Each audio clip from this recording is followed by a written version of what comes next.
My name is Marissa Lane. I am 39 years old, born and raised in Richmond, Virginia, and for nearly 19 years, I have been the Senior Systems Director at Solara Defense Systems, one of the most high-tier military technology firms in the country. If you had asked me last year what my future looked like, I would have said steady, predictable, and earned. My work was my pride. My career was my identity.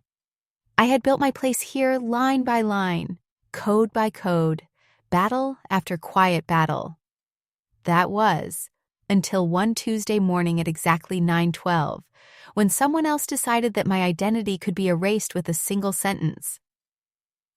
The day began like any other.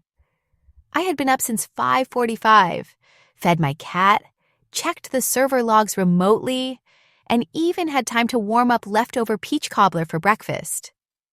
The air outside was heavy with the late summer heat, and the building's lobby smelled faintly of fresh paint.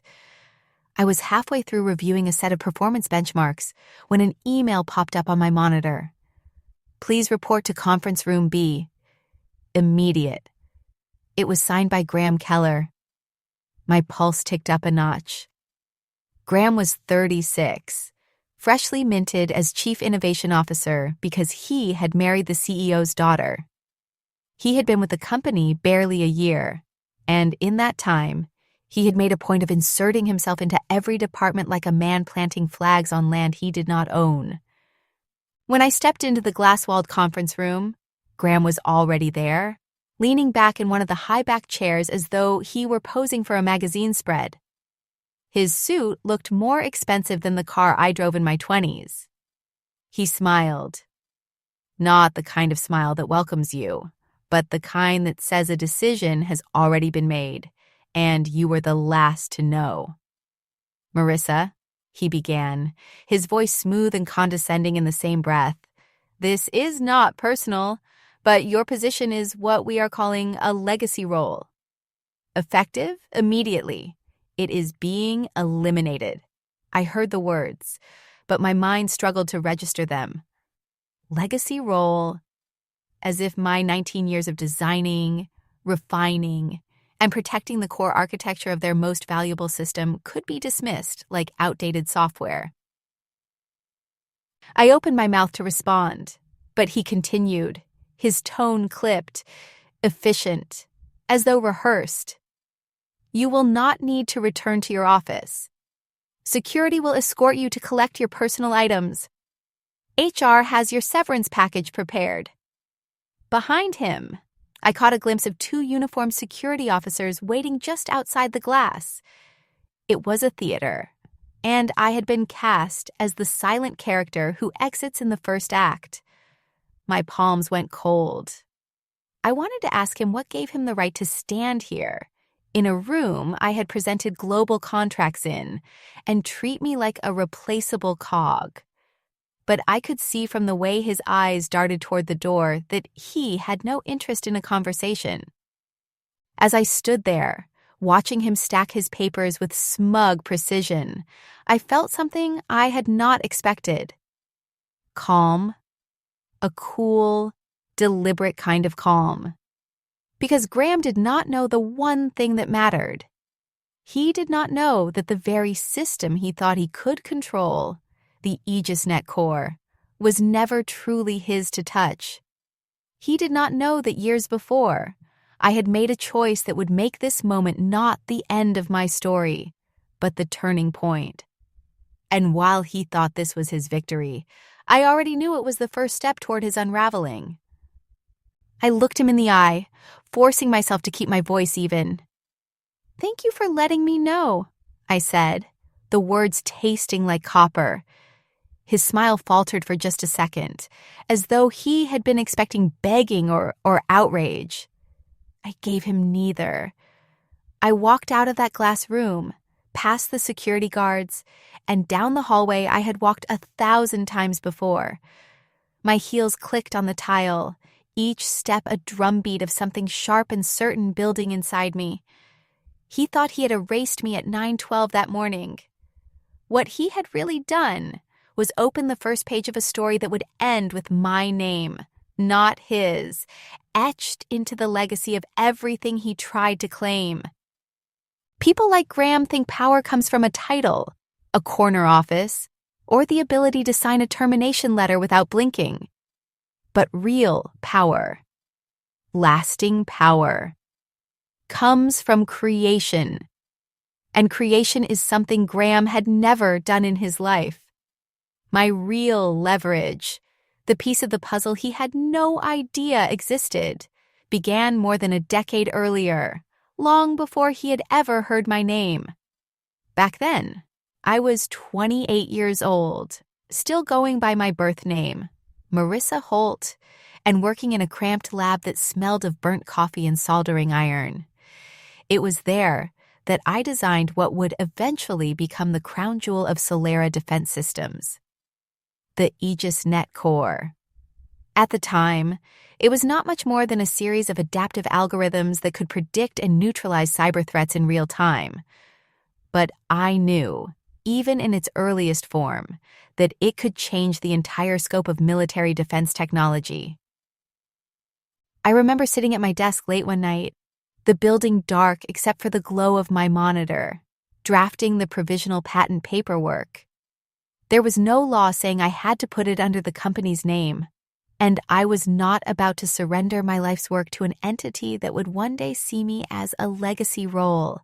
I filed it under my maiden name, Marissa Holt, a name I had carried with me since childhood, and one I knew no one at Solara would bother to connect once I changed it after marriage.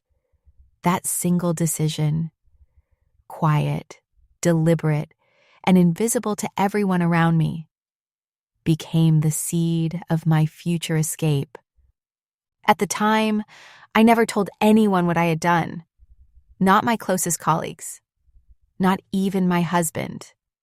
I just kept working, building out the architecture piece by piece, watching as Solara began to wrap the system in contracts and presentations that dazzled government clients. They thought they owned it. They thought they could modify it, sell it, and repackage it however they pleased. But in my own private documentation, the ownership trail was clear. AegisNet Core was not theirs. It was mine.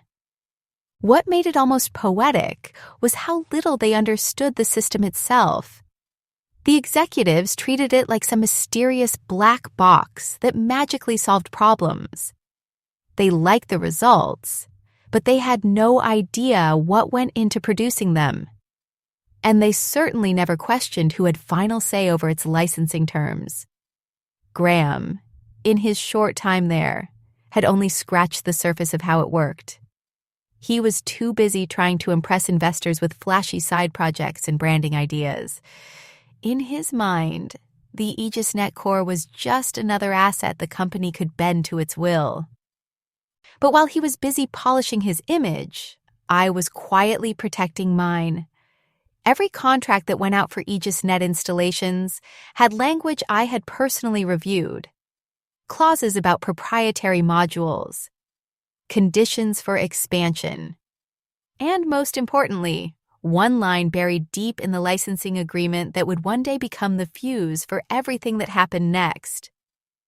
I knew that filing under my maiden name was not just a precaution.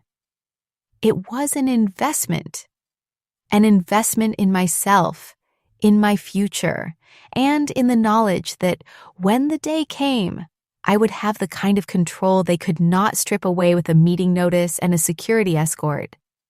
And as I left that building on the day Graham fired me, I could already feel that old decision rising to the surface, ready to turn their arrogance into their downfall. If there was one thing Graham Keller excelled at, it was looking like he belonged in rooms he had not earned his way into.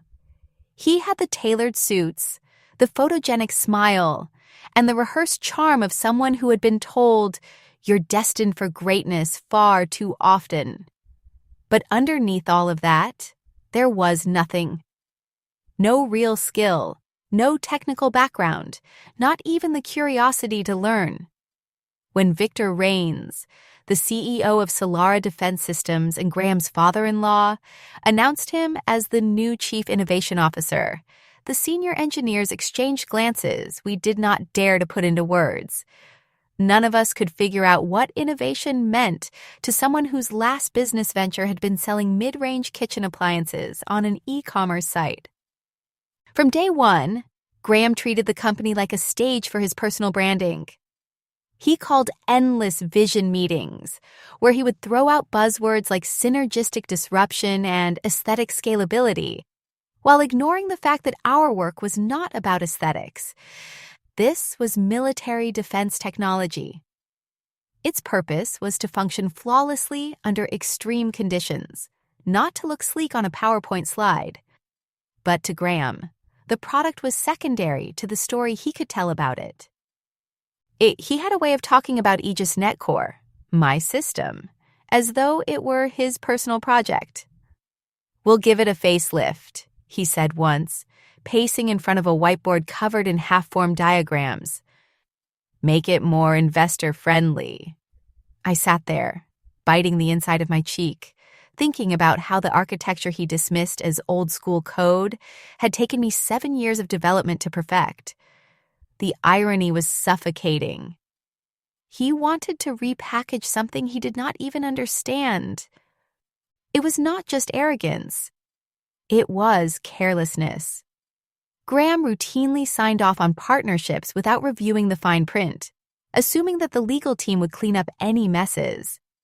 He had no patience for systems testing, often waving off our warnings as technical paranoia, and because of his last name, no one above him dared to press too hard. I began to notice a pattern. Every innovation initiative he touched was essentially a repackaging of existing work, designed to make him look like the visionary. But arrogance without knowledge is dangerous. And the more I watched him, the more I realized he was setting himself up for a disaster he would never see coming.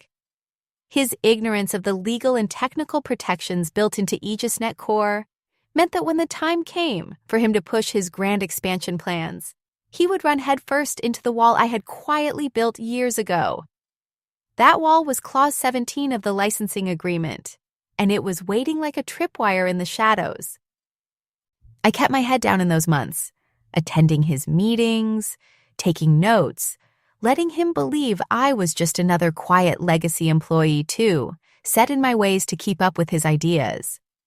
I even nodded along sometimes, letting him think I agreed. The truth was, I was watching him dig his own hole. And when you see someone so eager to bury themselves, sometimes the smartest thing you can do is hand them the shovel and step aside. Long before Graham Keller ever set foot inside Solara Defense Systems, I had already begun building a shield around my work. Back when AegisNet Core was still just a prototype in a secure lab, I knew it had the potential to become the kind of asset companies fight over in courtrooms for decades. I also knew that the people who owned Solara might one day see me not as a partner in innovation, but as a cost to be cut. That is the danger of working in an industry where value is measured on a quarterly spreadsheet. So I decided early that if I was going to give years of my life to this system, I was going to make sure it could never be taken away from me without my consent. I formed an LLC called Holt Strategic Systems, using my maiden name so there would be no easy paper trail linking it to the employee they knew as Marissa Lane. It was small, almost invisible. Just a mailbox address, a registration with the state, and the necessary legal filings. But under that quiet corporate shell, I began registering every major piece of AegisNet Core's architecture as proprietary technology owned by my LLC. Each module, each security layer, each adaptive protocol. It was all documented and tied back to Holt Strategic Systems. The patent filing I had made under my maiden name was only the first stone. This was the fortress I was building around it. The genius of it, if I can admit that now, was how unremarkable it looked. No one combs through old patent applications unless they have a reason. No one questions licensing language unless they think it will slow them down. And because I was the one drafting and reviewing so many of the technical clauses in Solara's contracts, I had the perfect opportunity to embed protections without raising any suspicion. I was careful, methodical, and, most importantly, patient. Every time Solara signed a contract for AegisNet, the licensing terms included language that made it clear they were purchasing a right to use the system, not the system itself. Those rights were renewable but conditional. And buried deep in the master agreement, in a section most executives would skim past, was Clause 17, the one requiring the written and biometric authorization of the registered inventor before any transfer, duplication, or expansion of the AegisNet Core. My name, my maiden name, was on that line. My fingerprint encryption sealed it. I never bragged about it, never hinted at it over after-work drinks. This was not the kind of protection you parade around. It was the kind you keep locked away until the moment you need it most. And the moment I saw Graham Keller's name on my termination email, I knew that time had finally arrived. He thought he had removed me from the picture, but all he had done was remove the one person who could have helped him avoid the disaster waiting just over the horizon. What still makes me smile is that Graham believed he was the one playing the long game. In reality, I had been playing it for over a decade. My LLC, my patent, my licensing clauses. They were all threads in a net that was about to close around him and the company that thought they could discard me like yesterday's blueprint. And the best part? They were the ones who would walk into it willingly. Artash, it was 3 weeks after Graham had me escorted out of the building when the message came. I was sitting at my kitchen table in Richmond, the late afternoon sunlight cutting sharp angles across the wood grain, sifting through the usual pile of junk mail and subscription offers, when my secure work phone buzzed. I had kept it active for freelance consulting, though part of me suspected it might one day serve a much bigger purpose. The notification was for an encrypted email. The sender's name made me pause. Daniel Wu, Director of Strategic Partnerships at Kepler Dynamics, one of Solara's most aggressive rivals in the defense technology space. Daniel's message was short but surgical. We understand you hold the original intellectual property rights to the AegisNet Core framework. We have verified this through independent channels. We would like to discuss an opportunity that may be mutually beneficial. Reply with a time and secure method for a conversation. I sat back in my chair, my fingers curling around the edge of the table. Kepler Dynamics was no small player. They had contracts with governments across Europe and Asia, and their expansion into AI-driven defense systems had been relentless. For them to reach out to me directly and to cite my ownership of AegisNet meant they had already done their homework. They knew about Holt Strategic Systems. They knew about the patent under my maiden name. And they knew Solara's dirty little secret. They did not own the system at the heart of their flagship product. I replied within the hour, suggesting a call the following morning via a secure channel. When Daniel's voice came through my headset the next day, it was calm, professional, and laced with a quiet confidence. Ms. Lane, or should I say Ms. Holt, he began, and I could hear the deliberate pause before my maiden name. We have confirmed that Solara Defense Systems licensing rights for AegisNet Core are non-transferable without your direct authorization. This is unique and potentially very valuable. He did not need to tell me what that meant. If Kepler could secure exclusive rights to AegisNet, Solara would lose not just their technological edge, but their credibility with every government and military contractor they worked with. It would not just bruise them. It would bleed them.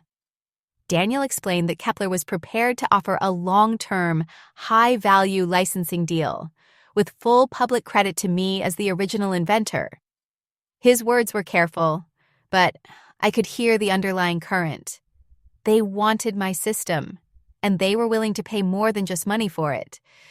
They were offering me something Solara had denied me for years: recognition. When the call ended, I sat there in silence, the hum of my refrigerator the only sound in the room. 3 weeks ago, I had walked out of Solara's doors with nothing but a box of personal items and a carefully guarded secret. Now, that secret had just become the most valuable card in the defense tech industry. And the best part? Graham and Victor had no idea the game had already shifted. I could almost picture it. Graham strutting into another investor meeting, bragging about the upcoming AegisNet expansion, oblivious to the fact that the foundation he was standing on was about to vanish. And I, the woman they had so easily discarded, was holding the lever that would pull it out from under him. The morning after my call with Daniel Wu, I pulled out an old fireproof lockbox from the back of my closet. Inside was a neat stack of manila folders, each labeled in my precise block handwriting. These were my archives. The paper trail of every decision I had made to protect AegisNet Core. At the very top was the master licensing agreement Solara Defense Systems had signed with my LLC, Holt Strategic Systems, 15 years ago. I had written half of it myself, buried in technical language and legal jargon that only someone who truly understood the system could navigate. I spread the pages across my dining table, my eyes skimming over familiar sections until I found the one I had been thinking about since the day Graham fired me. Clause 17. Just 8 lines of text, but they might as well have been a brick wall. Any transfer, duplication, integration, or expansion of the AegisNet Core framework shall require both the written and biometric authorization of the registered inventor, as recorded with the United States Patent and Trademark Office at the time of filing. The registered inventor was not Marissa Lane. It was Marissa Holt. And that inventor's biometric key, my fingerprint encryption, was locked in an off-site vault under my control. Reading those words again filled me with the kind of satisfaction you cannot fake. Graham had been so eager to prove himself, so obsessed with reshaping Solara into something that bore his mark, that he never once stopped to ask who actually controlled the crown jewel of the company's portfolio. He saw AegisNet as a product to be branded, not as a creation bound by legal and technical safeguards he could never bypass. The beauty of it was that even if he tried to replace the core with a new version, he would have to start from scratch. Years of development and testing, millions in funding, all while competitors like Kepler were ready to move forward using the real thing. I ran my fingertips over the clause, remembering the day I slipped it into the contract. The executives had been in a rush, eager to close the deal so they could present AegisNet to potential military partners. No one read the fine print with the patience I did. They assumed I was just another loyal engineer making sure everything was in order. They had no idea I was quietly ensuring that no matter what happened in the future, the power to decide AegisNet's fate would always belong to me. Daniel Wu did not just want my system. He wanted that clause. With it, Kepler could lock Solara out of any expansion or upgrade, essentially freezing their ability to compete in the most lucrative sector of defense AI. And all it would take was my signature and a fingerprint scan to make it official. Graham would never even see it coming until the contracts were signed and the press release went live. For years, I had carried that clause like a hidden blade, waiting for the moment when I might need to draw it. Now, the opportunity was standing at my door, and I could feel the weight of it in my hands. It was not about revenge for the sake of spite. It was about justice. For the years I spent building something they believed they could own without question. For the arrogance that led them to cut me loose without realizing what I still held. And I knew, without any doubt, that once this clause came into play, Solara would never be the same again. When the meeting with Kepler Dynamics was set for a Friday morning in Washington, D.C., at a discreet office space that looked more like a law firm than a defense contractor's headquarters, Daniel Wu greeted me in the lobby himself, dressed in a charcoal suit that spoke of quiet confidence rather than flash. He was a man who understood the weight of what was about to happen. We exchanged polite smiles, but there was an unspoken understanding between us. This was not just a business deal. This was a shift in the balance of power. Inside the conference room, a legal team was already waiting, their laptops open, documents neatly stacked. The first thing they did was slide a thick folder toward me.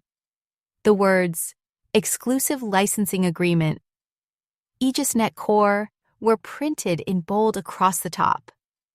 As I began flipping through the pages, my eyes traced the numbers.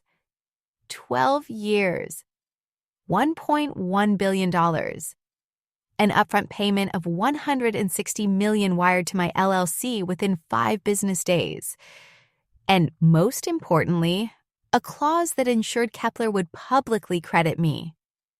By name, Marissa Holt, as the original inventor of AegisNet Core in every government and investor communication.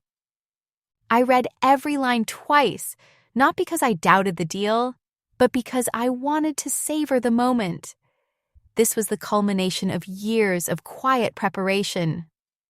All the late nights, all the guarded secrets, all the restraint I had shown when I could have boasted. It had all led to this table, in this room, with a pen resting between my fingers. Daniel watched me carefully, his expression neutral, but I caught the faintest glimmer of satisfaction in his eyes. He knew that what we were doing would send ripples through the industry. When I reached Clause 17, the very same clause from the Solara contract, now retooled to authorize Kepler as the exclusive licensee, I felt a rush of something almost electric. Here it was, the key I had carried for 15 years, now being turned in a lock that would shut Solara out for good. I took the pen, signed my name in deliberate strokes, and pressed my thumb to the biometric scanner they had brought in for the occasion. A quiet beep confirmed it. Legally, strategically, and irreversibly, AegisNet Core now belonged to Kepler Dynamics. The room did not erupt in celebration. This was not that kind of deal. Instead, Daniel closed the folder, extended his hand, and said, "Welcome to Kepler, Chief Technology Strategist." The title rolled over me like a wave. It was not just a job. It was recognition. It was validation. It was my name finally placed where it should have been all along. Walking out of that building, I felt a strange mixture of calm and exhilaration. Calm, because I knew I had done everything by the book. Exhilaration, because I also knew what this meant for Solara. They would discover the truth soon enough. Probably in the most public and humiliating way possible.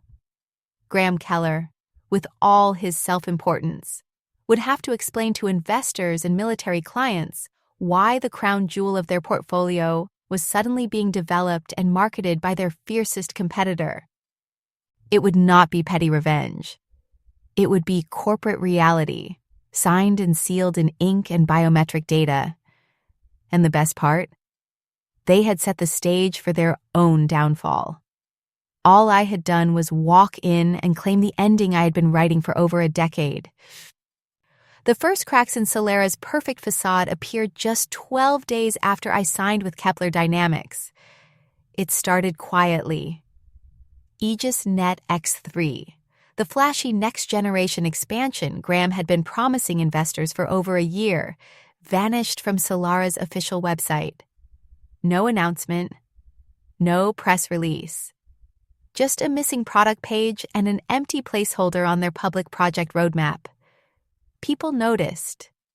Industry forums lit up with speculation. Defense bloggers posted side-by-side screenshots of the sudden disappearance. By the end of the week, the whispers had reached government procurement officers, and those whispers were turning into questions. Inside Solara, the chaos was far less subtle.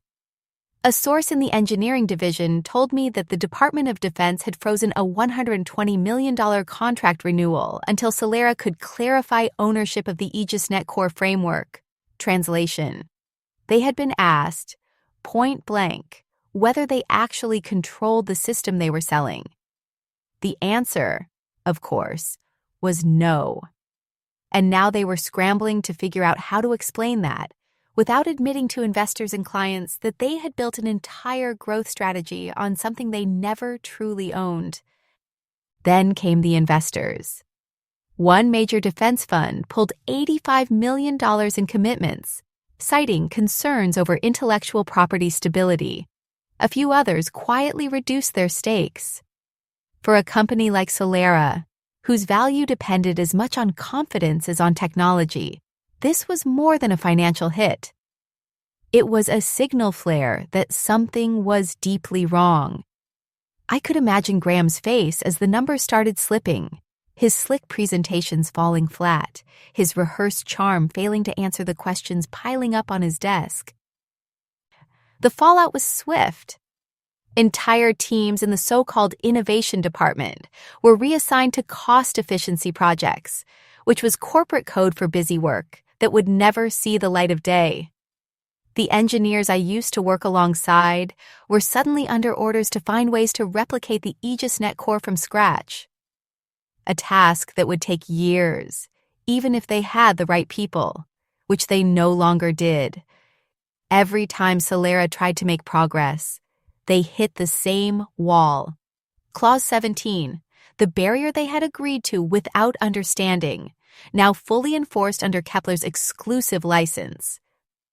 Meanwhile, Kepler Dynamics was already moving forward. Daniel Wu had wasted no time launching a joint press announcement with two major NATO partners, revealing that AegisNet Core would be the backbone of their next-generation defense AI initiative. My name, my real name, Marissa Holt, was in the first paragraph of every article. Solara's name was nowhere. For the first time in years, I felt the satisfaction of being recognized for what I had built, without having to share the credit with people who had done nothing to earn it. From the outside, Solara still tried to project strength. Press statements claimed they were restructuring to meet evolving market demands, but anyone in the industry knew the truth. They had been gutted where it mattered most. And all of it. Every lost contract, every investor pulled back, every sleepless night in their executive suites. Traced back to one decision Graham Keller had made at 9:12 a.m. on a Tuesday. He thought he had erased me. Instead, he had erased Solara's future. It was a rainy Thursday afternoon when I got the message from Tara Jensen, a former colleague who had been in Solara's engineering department almost as long as I had. She and I had stayed in touch after my firing, trading the occasional news link or industry rumor. This time, her text simply read, "Check your email. You're going to love this." I opened my inbox and found an audio file labeled Solara Exec Call. Confidential. I hesitated for only a second before pressing play. The recording began mid-sentence, a low hum of voices layered over the faint hiss of background static. Then I heard it. Graham's voice, sharper and more frantic than I had ever heard in the office. It is under her first name, he was shouting. Marissa Holt. We never owned it. We cannot touch a single line of the AegisNet Core without her authorization. His words tumbled over each other, the polished arrogance I remembered replaced by something raw and unpolished. There was a pause, followed by the deep, steady voice of Victor Raines, the CEO and Graham's father-in-law. He sounded tired, almost defeated. How did this get past legal?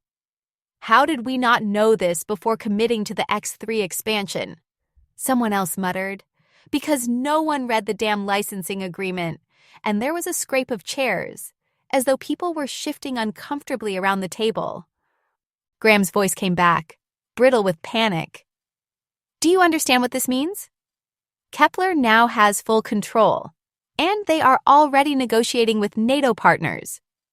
We look like amateurs. Investors are calling every hour asking if we have been hacked. The room fell quiet for a beat. Then Victor spoke again, softer this time.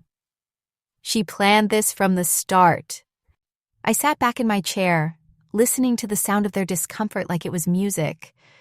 For years, I had endured meetings where Graham's tone dripped with condescension, where executives treated me like a tool rather than the architect of the system keeping their company relevant. And now, in a single recording, I could hear all of that smugness stripped away, replaced with the realization that they had been outplayed, and by someone they thought they could discard without consequence. The call continued for a few more minutes, devolving into arguments about damage control, possible legal challenges, and whether they could spin the narrative to make themselves look like victims. But I had already stopped listening closely. I had heard the only words I needed. My name, spoken with the weight of someone who finally understood exactly what I had done. When the file ended, I realized I was smiling. Not a cruel smile, but the kind you wear when a storm you have been predicting for years finally breaks, and you are standing exactly where you knew you would be. Untouched, unshaken, and holding the umbrella. 8 months after that Tuesday morning when Graham tried to erase me, I found myself walking across the polished marble lobby of the Washington Grand Conference Center. The Global Defense Innovation Summit was the kind of event Solara executives used to brag about attending, the kind of stage they reserve for their most marketable faces. This year, I was one of the keynote panelists, seated next to leaders from NATO, senior military strategists, and, yes, Daniel Wu of Kepler Dynamics. My name tag read exactly as it should. Marissa Holt, Chief Technology Strategist, Kepler Dynamics. Inventor of AegisNet Core. Seeing it printed in bold felt like closing a loop I had been tracing for nearly 2 decades. The auditorium was massive, lit with the cool blue glow of spotlights, cameras lining the back wall to stream the event to defense agencies around the world. When Daniel introduced me, his voice was measured but warm. Without her work, modern defense AI would not look the way it does today. Please welcome the creator of the AegisNet Core, Marissa Holt. The applause was steady, respectful. Nothing like the polite clapping I remembered from Solara boardrooms. This was recognition from people who understood what it meant to build something that could not be replaced. Again, we spoke about the evolution of AI in global defense, about ethical safeguards, about the challenges of protecting intellectual property in a rapidly shifting geopolitical climate. I answered questions with the same deliberate precision I used when writing Clause 17 all those years ago. And with each answer, I felt myself stepping further into the space I had earned. The space they had tried to keep me out of. After the panel ended, a line of attendees formed near the stage. Military contractors, university researchers, and young engineers wanted to shake my hand, ask questions, or simply tell me they admired my work. One young woman in her 20s approached, clutching a small notepad. She looked at me like she was meeting someone she had only read about. "You're the reason I went into this field," she said softly. "I studied your early papers in grad school. I always wondered why you weren't in the headlines." I smiled, and for the first time in a long while, I let myself tell the truth. Sometimes the headlines take a while to catch up. As I left the conference that day, stepping into the crisp DC air, I thought about Solara. I thought about Graham Keller sitting in a boardroom, trying to spin their losses into a story investors might believe. I thought about Victor Reigns, realizing too late that the legacy role they eliminated was the only thing standing between them and collapse. And I thought about the 19 years I had given them, and how, in the end, those years had been the foundation for my own freedom, not theirs. This was never just about revenge. It was about reclaiming my work, my name, and my place in the industry I helped shape. Graham had tried to erase me at 9:12 a.m. on a Tuesday. 8 months later, I stood on the biggest stage in our field, introduced to the world as the inventor he could never be, holding the legacy they thought they had stolen. And the best part? I did not have to take it back. It had always been mine.